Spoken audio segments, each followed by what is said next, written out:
I'm not telling this story because I want you to believe me.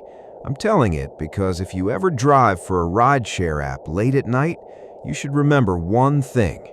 Never take a pickup in a place that feels wrong, even to you. I had been driving the night shift for about 2 years. The money was better than driving in the day. There was less traffic, more long trips, and fewer problems. Sure, I had dealt with drunk riders, arguments, and people getting sick in my car, but I always saw that as just part of the job. What I'm about to tell you happened during the last week of December last year.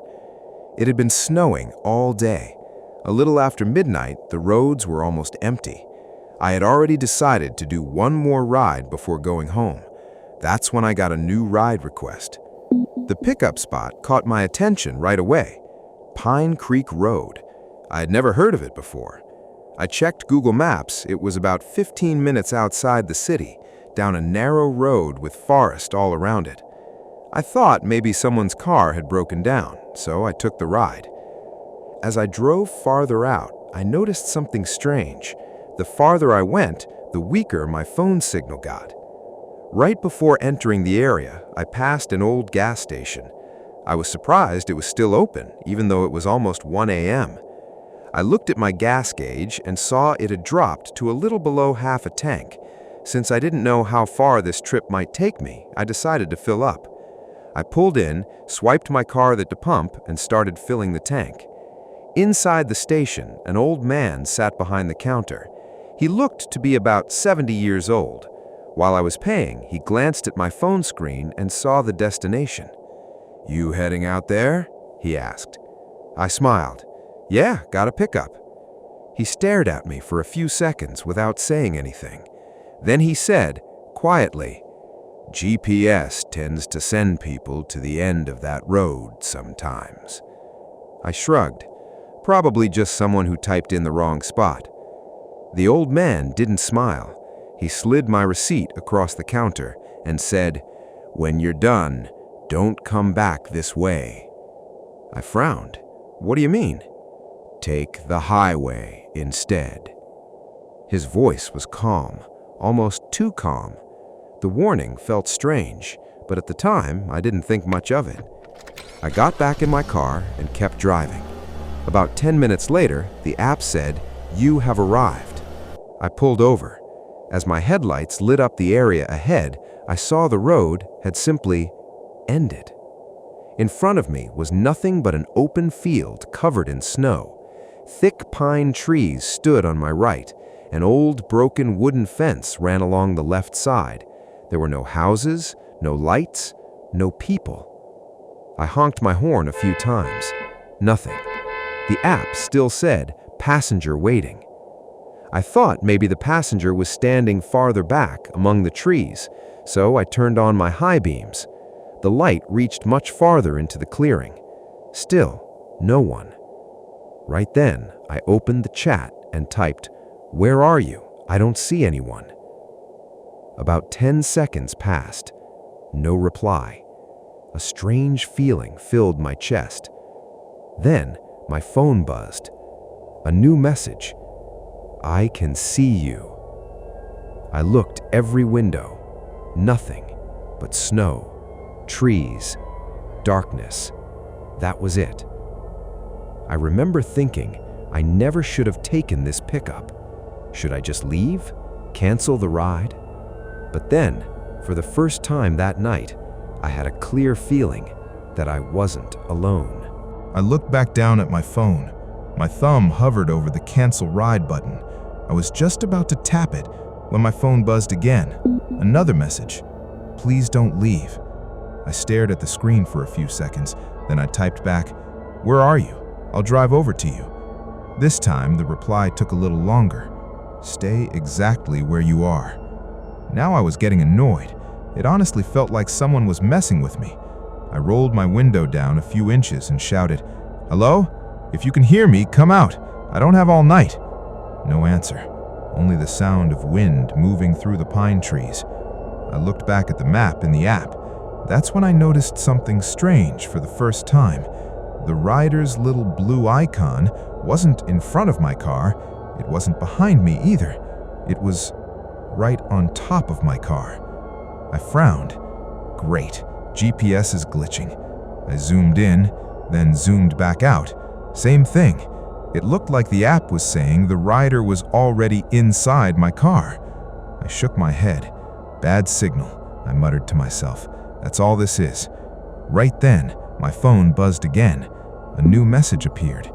Did you come alone? I frowned. That was a strange question. I replied, yeah, why? About 15 seconds passed, then another message came in. Good. That was it. Nothing else. For some reason, my chest suddenly felt heavy. I decided I wasn't waiting any longer. I was going to cancel the ride and leave. Then, my phone buzzed. A notice from the app.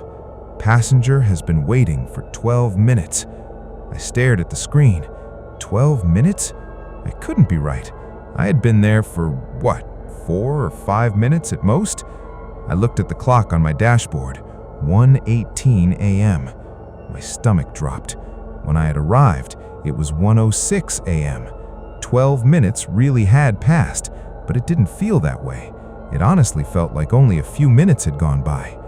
I hit the cancel ride button right away. A message popped up. Unable to cancel. Poor network connection. I tried again. Same message. Right then, my phone started ringing.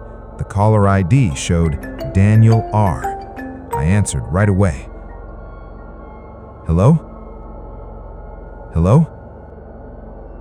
No response. Just the sound of heavy wind blowing into the microphone. Then, I heard something else, very faintly. It sounded like a car door slowly closing somewhere far away. Hello? Can you hear me? Where are you? Finally, a man's voice, so quiet I almost missed it. He whispered, "You're standing in the wrong place." The call ended. I opened the map right away again, and that's when I noticed something I somehow hadn't seen before. The road I had driven in on wasn't on the map anymore. According to the app, my car wasn't on a road at all. It was sitting alone in the middle of a blank white space. I stared at the screen, trying to tell myself it was just another GPS error. Then, very softly, I heard a car horn behind me, just once. I froze. Slowly, I looked into my rear-view mirror. A black SUV was parked right behind me. The strange part was, it hadn't been there just a few seconds earlier. I couldn't hear an engine. The only sound outside was wind blowing across the snow. I tried to tell myself it was nothing. Maybe the driver had turned off the engine. Maybe they were just as lost as I was. I honked my horn twice. Nothing. No lights, no movement. A few seconds later, the driver's door of the SUV slowly swung open. I let out a quiet breath. Finally, someone's getting out. But no one stepped out. The door stayed open for about 15 seconds. Then, it slowly closed on its own. Every hair on my body stood up. I didn't want to stay there another second. I threw the car into reverse, turned around as fast as I could, and started driving back the way I had come. A few seconds later, I glanced into my rearview mirror again.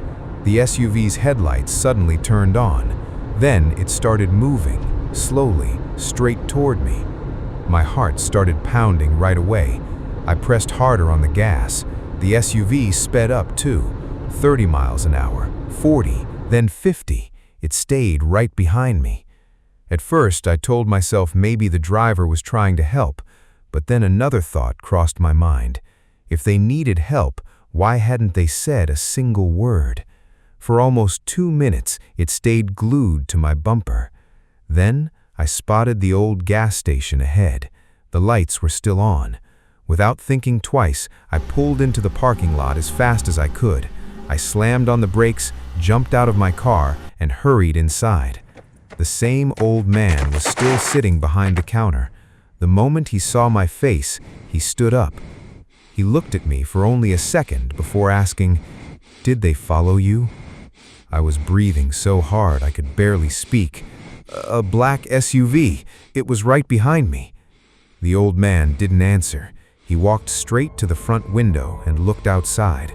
I stepped beside him. My car was sitting exactly where I had left it. The road beyond it was completely empty. No headlights, no SUV, nothing. I stared through the glass. That's impossible. It was right behind me. The old man didn't even look at me. He said quietly, "When you pulled in, there wasn't another vehicle behind you." I felt the blood drain from my face. No, I saw it. I know what I saw. This time, he finally looked at me. There was something tired in his eyes, like he had had this conversation before.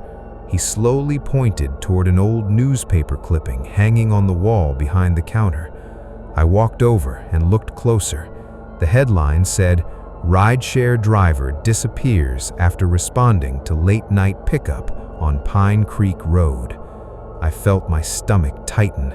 Then I looked at the date. It had been published exactly 5 years earlier. I slowly looked back at the old man. "What happened to the driver?" I asked. The old man let out a quiet sigh. "No one knows," he said. "They found his car, but they never found him." I felt a knot in my stomach. What was his name? The old man stayed quiet for a few seconds. Then he looked at my phone. He looked back at me and said, quietly, "Daniel."